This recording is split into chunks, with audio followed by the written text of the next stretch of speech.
Okay. Good evening. We are very, Yes. very honored to have with us Rabbi Levertov from Chabad in Santa Fe, New Mexico. So first of all, thank you for joining us. We really appreciate it. We know everyone's got a million things going on. And this has always been a very special part of our Zoom weekly program to have shluchim from all over the world and interesting places. We're up here in the big city, and it's always nice for us to learn about other Chabad houses. So let us get started at the beginning here. Can you tell us a little bit about Santa Fe? Like, how long have you been in Santa Fe?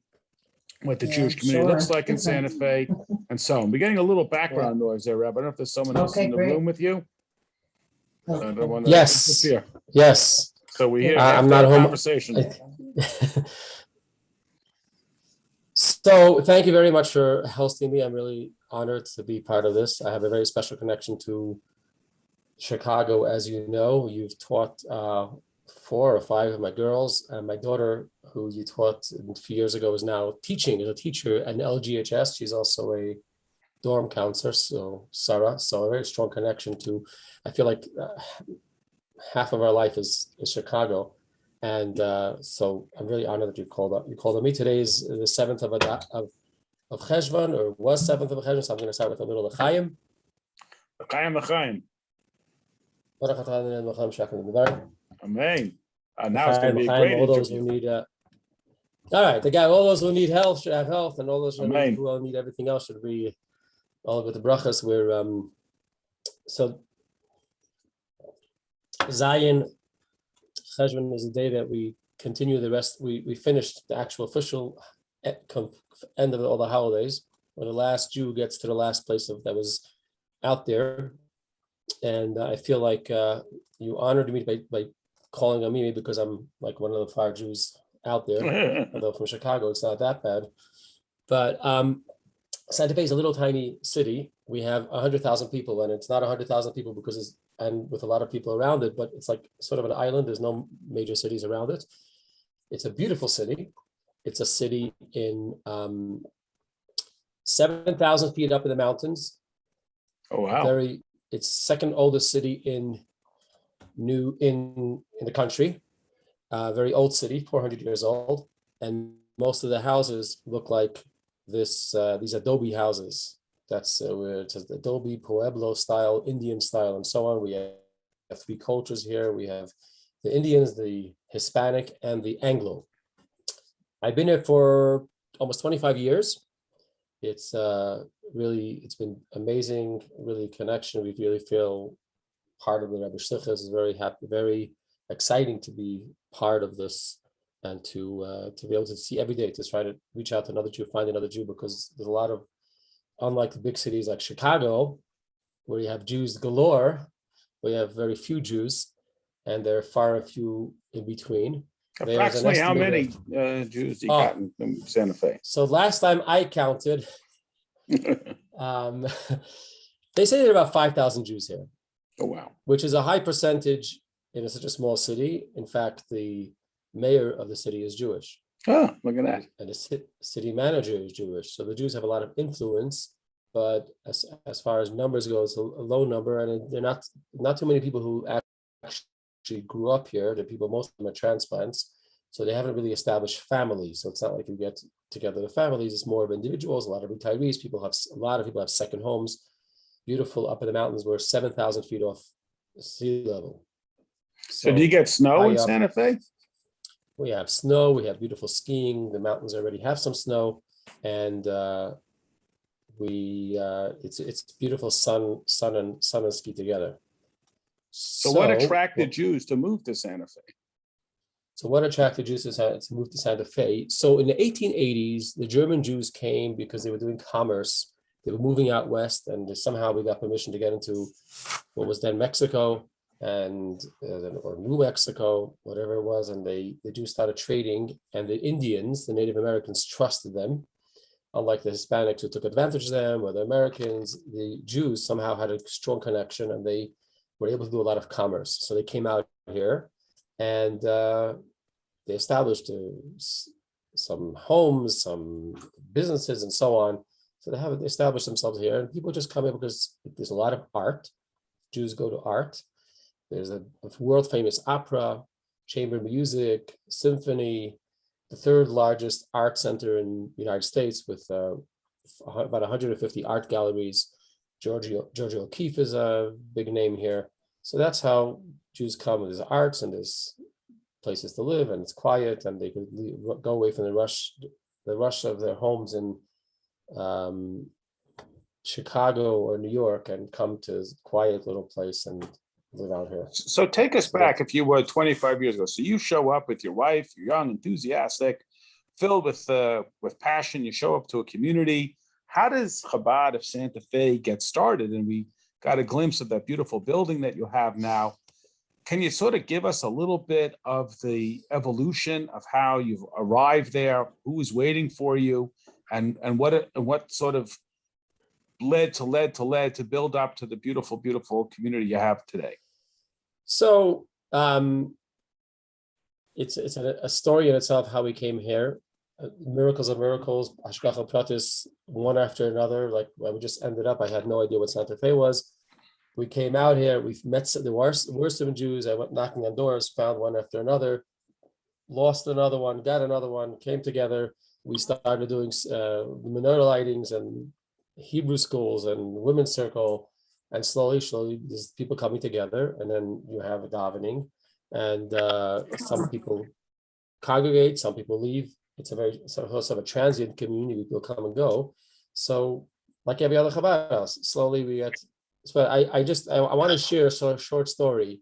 Please. That I just found out last week. This week I got an incredible email from Aleph Institute. If anybody knows, the Aleph Institute take care of the people in prison.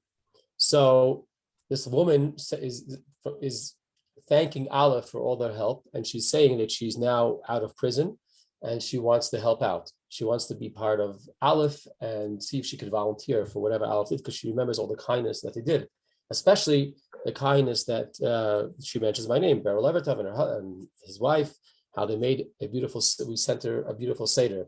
And she remembers that when I asked the warden to allow to bring in a Seder, they asked, what's in a Seder? So I told them that it has an egg and has a shank bone and a matzah, and he went berserk. You want to bring a shank into prison? You can't bring a shank into prison. And me, naive me, I'm like, what's a shank? What's the problem with a shank? So she remembers that she thanks for the kindness. And I remember that story. It was a very, very unfortunate story. A woman who was standing trial for a very gruesome crime. And we got an envelope from the temple, the local temple, the Reform temple. And we opened up the envelope, and inside the envelope it said, "Forward to Chabad." That's what it said in handwritten. So we opened it up. It was a letter from the prison, from this woman in jail. She wasn't in prison yet, she was in jail. And she wants a rabbi to visit her. It happens to be that her family was a member of a temple, but they don't deal with people in prison and jail. So they, of course, they said, send them to Chabad. So they sent it to Chabad. So I went to visit her, and she was claiming innocence, and she was very delusional. And we spoke, and then I arranged to read the Megillah on Purim. I stopped, left my community on Purim, got into prison. Her therapist was Jewish. There's another woman who was intrigued by the whole thing, also came. So I had 3 Jewish women sitting who probably never heard the whole Megillah in their lives, sitting right in the jail in the Santa Fe County. And unfortunately, and when she had to go to trial, they asked my wife for some clothes. She should look a little bit somewhat decent when she came to trial. And it was very sad. And she moved out, and Aleph was visiting her. We got her a Seder, like I said, and we read her Megillah, visited her a couple of times, and then she wasn't found, she was found guilty, and she was in her sentence, but it's amazing to hear how she is recuperated. So hopefully she's now living with her daughter, and she really recognizes how much Aleph helped her and helped. So finally you get back. Sometimes you don't know where. You put in some effort, you try a little bit, and you visit someone in prison, you don't know what's going to happen, and then you see the person is back with their child and they're starting their life again. So it's really heartwarming. Beautiful. So you mentioned that there's a Reform temple there. Is there any other Jewish community in Santa Fe? Like, what's the structure of it? If somebody showed up, I mean, just to ask like simple things that here in Chicago we take for granted. If your yarmulke blows out the window, is there a place to buy a yarmulke, or more seriously, I just got a baby's born? survey. I just got a whole survey from Chicago about the whole demographics of Chicago. I don't know, the JUF or something. Is Yeah, that sure, correct? sure. Yeah. They have all these statistics of how many people feel that they're Jewish, and how many people think that they're Jewish, and how many people their spouse think that they're Jewish. But it's really empty, because I was looking like where does the Chabad fit into the process, and somehow it wasn't really clear in the Chicago statistics. So unlike other established Jewish communities, this is not really established. There's one major reform, which has been there for I don't know, I guess 50, 60 years. And the Jews were never really established too much of a community. So there's different groups here and there, and people try, and COVID has shut down some of them. So you come in, there, Trader Joe's has kosher food. Whole Foods has a little bit kosher food. The other supermarkets have a kosher, but there's not yet a restaurant. There is no real Judaica store. The temple has a preschool, but it's not really for Jews necessarily. So we don't really have a good infrastructure for Jewish people, for Judaism. And we're trying. This is the building that we bought and we're renovating. It's right downtown, right next to the Capitol. It's one of the tallest buildings downtown. We had miracles upon miracles how we got this. And we're going to be opening a shul, of course, a Hebrew school, a deli, Airbnb, a kitchen, Wow. and hopefully also a museum. There are quite a few museums here. It's a very cultural place. Mm-hmm. So we're planning and opening we have already the paperwork for Jewish opening up an Airbnb. Mexico. This is Santa Fe, New Mexico. This is where Yes, we have an Airbnb. We're going to be opening up an Airbnb. This is Airbnb town. The whole place is Airbnb. Have you ever been? No, but we're going to come. Okay, we got your two customers.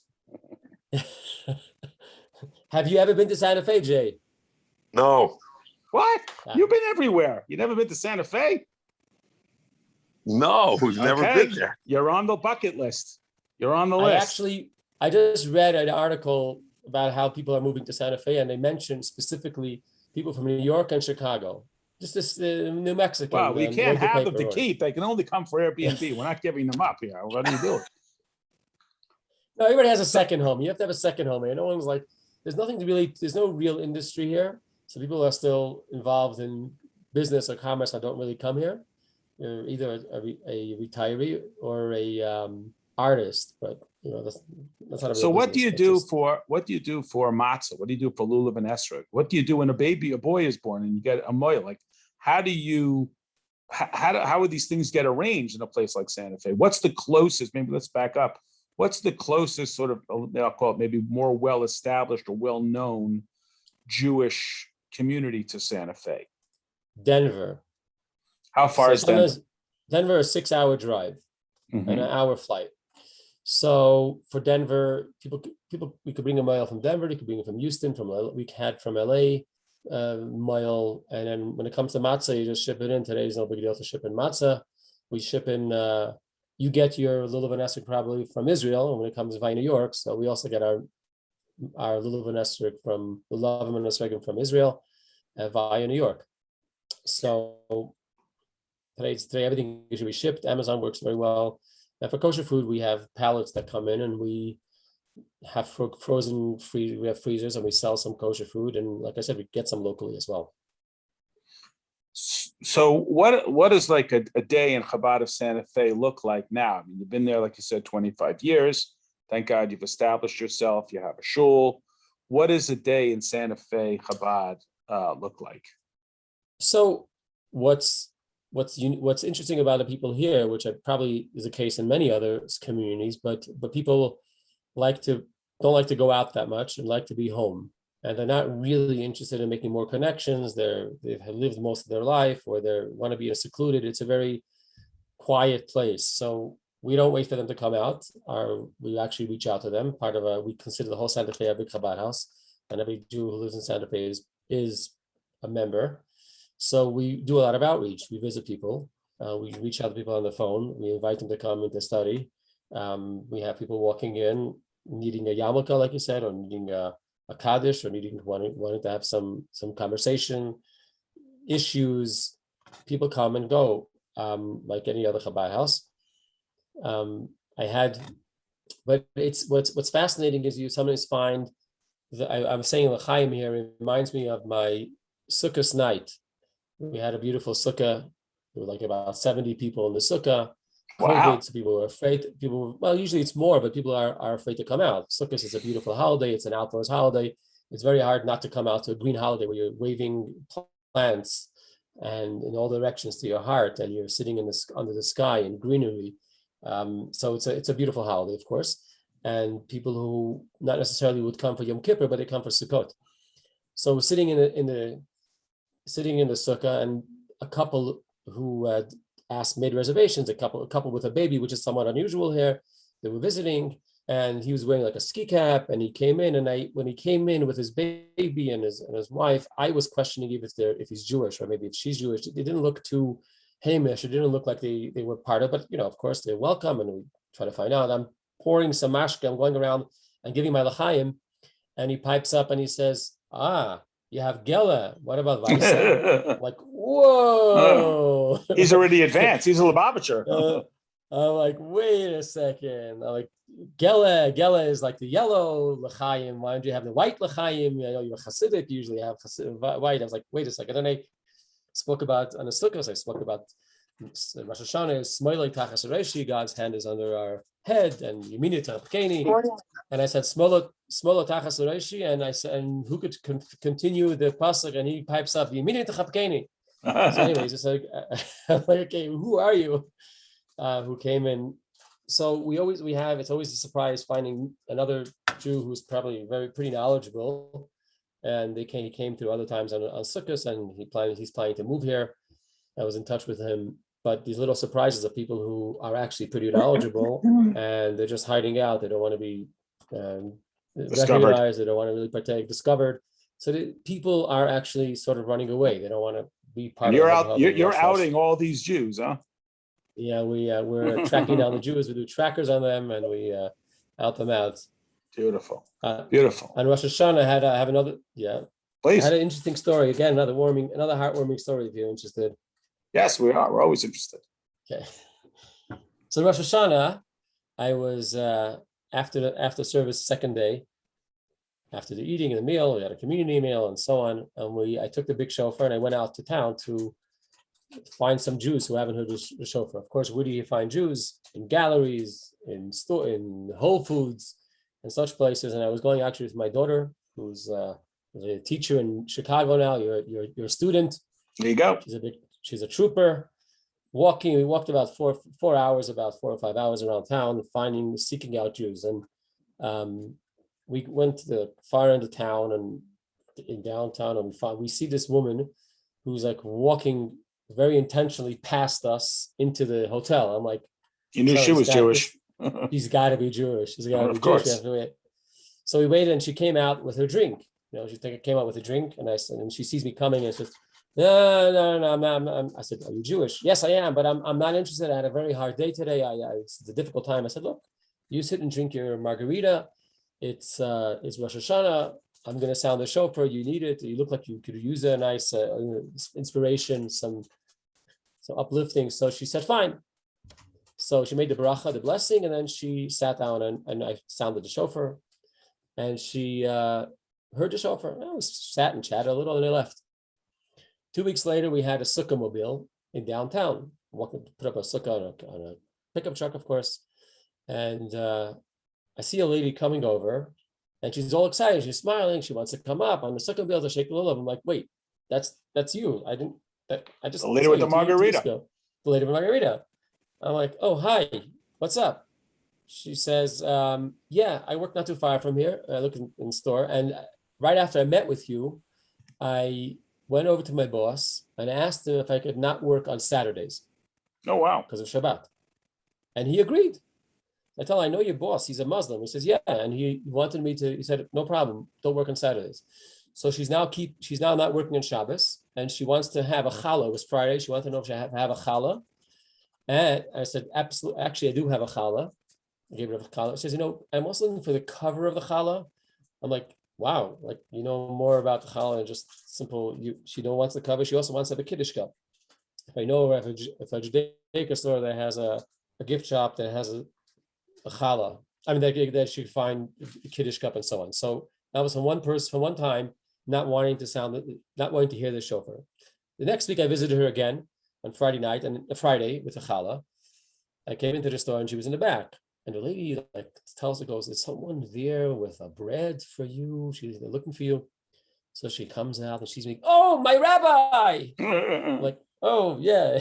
2 weeks ago, they didn't want to hear shofar. So again, you never know what Stirred her neshama. What the neshama. This is the downtown. It's called the plaza, the center of town where all the shops are, all the tourism, and we put a big menorah there every year. And the mayor comes out, the governor came out, and the senators and so on. They light the menorah. It's a beautiful center of town menorah lighting. Fantastic. Rabbi Levertov, I want to thank you so much. Keep up the fantastic work that you're doing and the lovely stories. And as you see, one mitzvah leads to another. So from a begrudged chauffeur, you now got the lulav. She's keeping Shabbos and challah. Beautiful, beautiful. So you should continue to grow and add more and more Yiddishkeit, more and more light. You got one more story you could take us home with? First of all, I want to thank you for this. And I also want to thank you for educating my children. And I can see the inspiration. They really take your lessons. I know they repeat your jokes and your stories. I hear them. As long as they remember the jokes, that's what's important. They're the jokes. They have their lessons, and they're always learning. Tanya, my daughter's teaching history of Chabad in LGHS, so she's like really there, really proud of her education. Wonderful. You should be, all of them. You should have much nachas. Yeah. A quick story. I don't know how quick it is, but the previous mayor, I said this mayor is Jewish, but the previous mayor was not Jewish. Very had a Goyish mayor? Had a Goyish mayor. I can't believe it. He was Hispanic, very, very liberal, and very popular in town. And one time he came to light the menorah, and I was flying to New York for Hey Teves right after for Hanukkah, and on my flight, I see him on my flight. I'm like, oh hi, we're friends, we're taking pictures, and he knows me from Facebook. And anyway, as I'm sitting there, I'm thinking, I'm going to the Ohel, the Rebbe's Ohel. And he's there, and maybe I should take him. I'm like, no, what am I taking to take him to the Ohel? But then I said, you know what? I went over to him and asked him, would you like to come to the Ohel? I said, I'm going to New York with my mentor. I'm going to pray at a special holy site of a great rabbi, and perhaps you'd like to join me. He says, sure. And I was like, wow. Oh my gosh, that's like, wow, okay. Wasn't expecting that. So I wasn't expecting that. I went, we took him to the Ohel. It was 6 o'clock in the morning, and I told him, we write a note.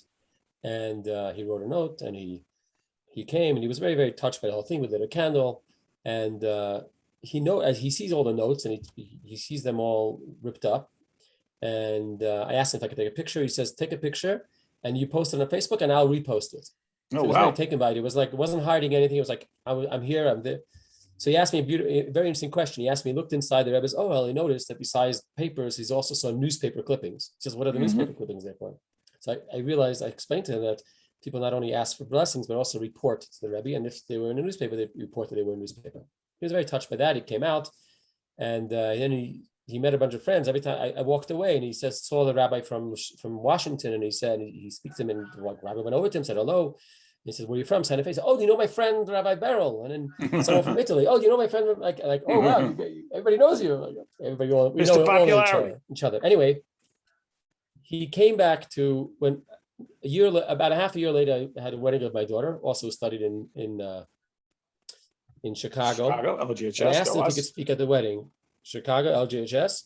And I asked him if he came to the wedding, and I asked him if he could speak. So he got up there, and he gave the most amazing talk of his reflections about going to the Ohel. And it's coming from a very, very liberal lifestyle person, just a liberal person, and in his lifestyle as well. And people had their mouths dropped open. He's talking about the Rebbe. It was the most important time in his life, and he felt so connected. And it was like, it meant so much, like that whole experience. And when the rabbi asked him to come, he knew he was going to be. Of course, every mayor needs a rabbi. He really did a very beautiful job about how it meant to him. And Rabbi Kotlarski, who was here also, Rabbi Kotlarski from Chabad headquarters was here. And I asked him to speak. He said, after he spoke, what else could I say after? So well, if you left Rabbi Kotlarski speechless, that's pretty good. It was like the guy spoke so beautifully about the Rebbe. He's never met the Rebbe, obviously, but the fact that it came to the island and people were like so amazed by him, it was a beautiful Kiddush Hashem. So that was a beautiful. You never know again. Wow, and that's a good one. That's a real good one, Rabbi. That's fantastic. Thank you. We went over time. We appreciate L'chaim L'bracha. That was beautiful. Really, really thank you for this extra time and really interesting and beautiful stories. Continued Hatzlacha there in Santa Fe. Keep bringing the Rebbe's message. And thank you so much. And now you got a couple of customers coming to your Airbnb. So you'll be full. Thank you again. Thank you, everybody. Good L'chaim, everybody. We'll see you tomorrow night for some Parsha. Good night, Rabbi Levertov. Good night to everybody. Thank you all. I'll send out the recording. This was a real special one. Thank you. Thank you.